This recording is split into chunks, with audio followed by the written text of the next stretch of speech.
بسم اللہ الرحمن الرحیم۔ السلام علیکم student of class 9th and matric. اب میں آپ کو نئی نظم بتانا چاہوں گی جس کے مصنف کا نام ابوالاسر حفیظ جلندری ہے اور نظم کا نام ہے سر راہ شہادت۔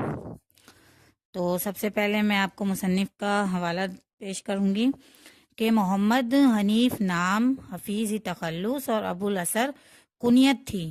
جلندر میں پیدا ہوئے، ابتدائی تعلیم جلندر ہی سے حاصل کی۔ لاہور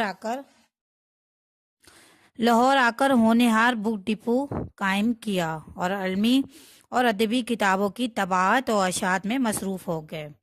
دوسری جنگ عظیم کے دوران وہ دہلی میں سانگ پبلسٹی آرگنائزیشن کے ڈائریکٹر مقرر ہوئے۔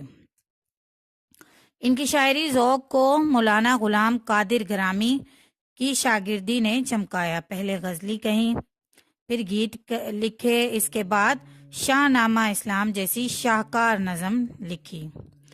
ان کی نظموں کے مجموعہ نظمہ دار، سوز و ساز،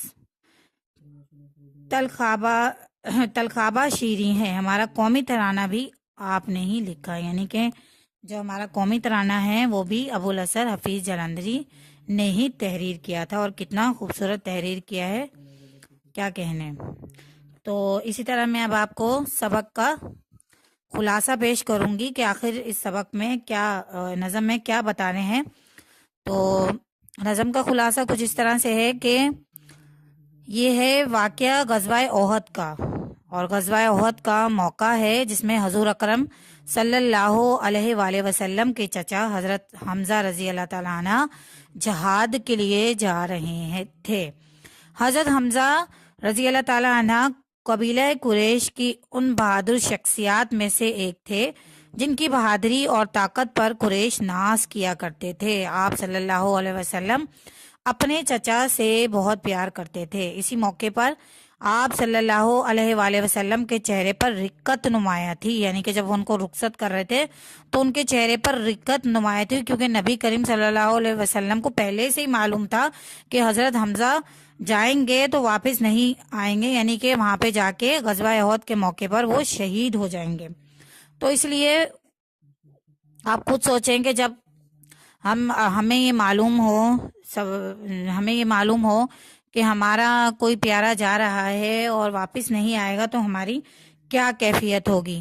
تو ہمیں تو خیر اتنا یہ پتہ ہوتا ہی نہیں ہے، ٹھیک ہے نا، لیکن نبی کریم صلی اللہ علیہ وآلہ وسلم کو یہ بات معلوم تھی کہ جو ہے حضرت حمزہ جائیں گے تو واپس نہیں آئیں گے، لیکن اس موقع پر آپ صلی اللہ علیہ وسلم کے چہرے پر رقت جو نمایاں تھی، لیکن اللہ تعالیٰ کی رضا اسی میں ہی شامل تھی۔ تو وہ مسکراتے ہوئے اپنے پیارے چچا کو جہاد کے لیے بھیجتے ہیں اور شفقت و پیار سے ان کی پیشانی چوم لیتے ہیں۔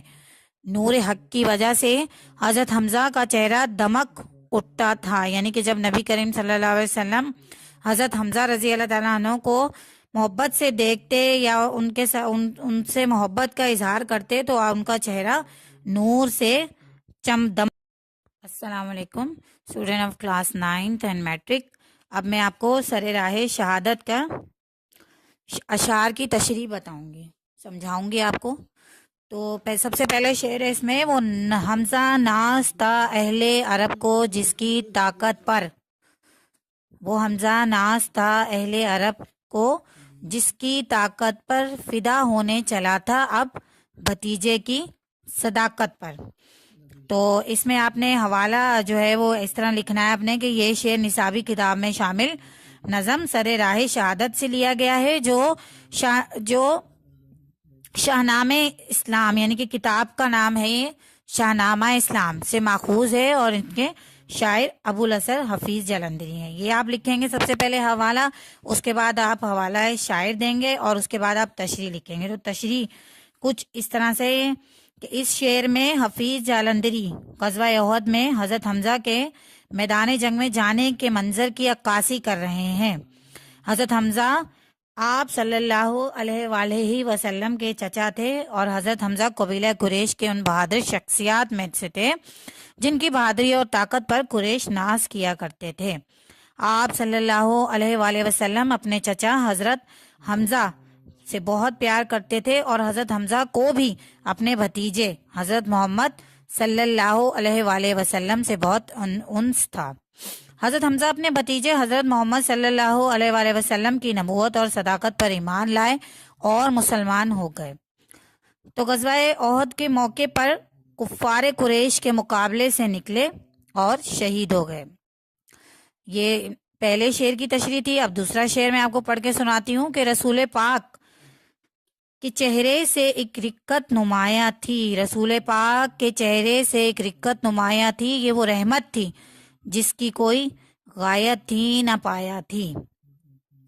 اب اس کا حوالہ بھی آپ، جیسے میں نے آپ کو پہلے حوالہ بتایا، اسی طرح آپ حوالہ ایز اٹ از لکھیں گے اور حوالہ شاعر لکھیں گے، اور پھر آپ تشریح کچھ اس طرح سے ہے کہ حفیظ جالندری کہتے ہیں کہ جب جنگ احد میں حضور اکرم صلی اللہ علیہ وآلہ وسلم کے چچا حضرت حمزہ جنگ کے لیے جانے لگے تو آپ صلی اللہ علیہ وآلہ وسلم پر رقت طاری تھی، یعنی آپ صلی اللہ علیہ وسلم رونے کے قریب تھے۔ آپ صلی اللہ علیہ وسلم پر یہ کیفیت نمایاں نظر آ رہی تھی کہ اپنے چچا سے کتنی محبت تھی، اپنے ساتھیوں سے شفقت تھی اور کل انسانیت کے لیے رحمت تھی جو اس کیفیت کا سبب بنی تھی۔ اس شفقت اور اس رحمت کی کوئی انتہا نہ تھی، کوئی کنارہ نہ تھا۔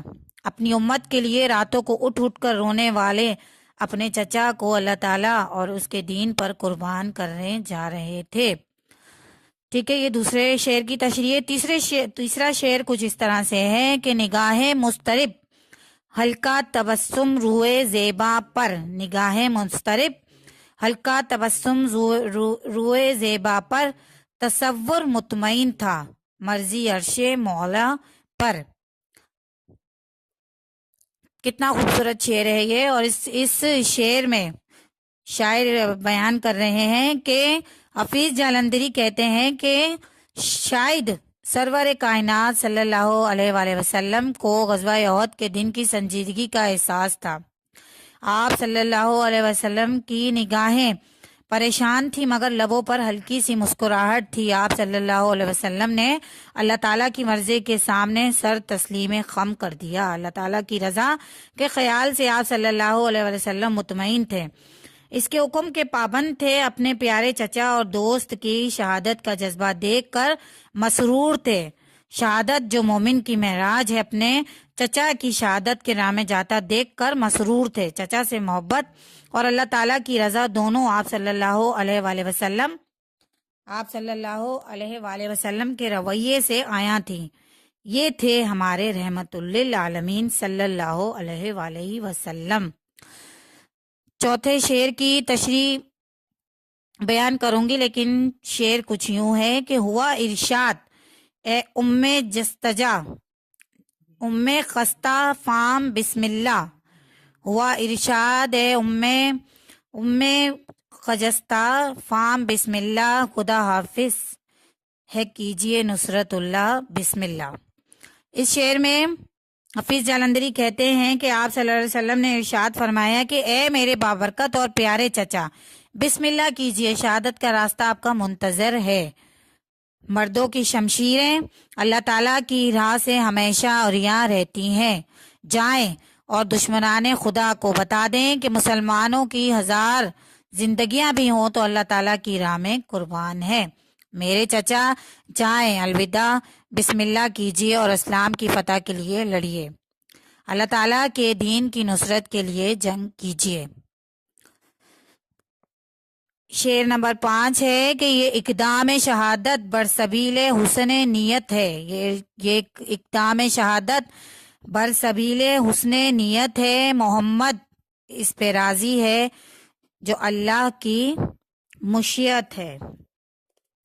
اس کی تشریح کچھ اس طرح سے ہے کہ آپ صلی اللہ علیہ وسلم فرماتے ہیں کہ اے میرے پیارے چچا، آپ شہادت کے لیے جا رہے ہیں، شہادت آپ کا مقصود ہے، آپ کا یہ قدم نہایت احسن ہے، آپ کی نیت نیک ہے۔ اب آگے جو اللہ تعالیٰ کی مرضی ہے، اللہ تعالیٰ کی راہ میں شہادت کی تمنا کے لیے نکل رہے ہیں، ہو سکتا ہے شہادت کی منزل کو پالیں اور ہو سکتا ہے کہ غازی بن کر لوٹیں۔ اے میرے اب جو اللہ تعالیٰ کو منظور محمد صلی اللہ علیہ وآلہ وسلم اللہ تعالیٰ کی مرضی اور رضا پر راضی ہے۔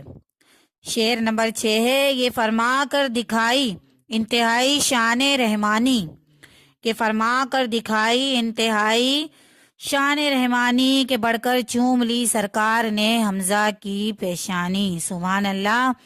اس شعر کی تشریح کچھ اس طرح سے ہے کہ اس شعر میں حفیظ جالندری کہتے ہیں کہ آپ صلی اللہ علیہ وسلم اپنے چچا حضرت حمزہ رضی اللہ تعالی عنہ، جن سے آپ صلی اللہ علیہ وسلم بے حد پیار کرتے تھے، جہاد کے لیے رخصت کر رہے ہیں۔ آپ صلی اللہ علیہ وسلم پر رقت طاری ہے، لبوں پر تبسم ہے، جنگ کی حالت بتا رہے ہیں کہ آج بہت کم لوگ واپس لوٹیں گے۔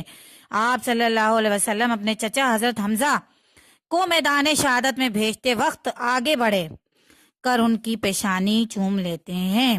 شعر نمبر 7 ہے، وفور نور حق سے چہرہ حمزہ چمک اٹھا، وفور نور حق سے چہرہ حمزہ چمک اٹھا، جلا کندن نے پائی یہ زرے خاص دمک اٹھا۔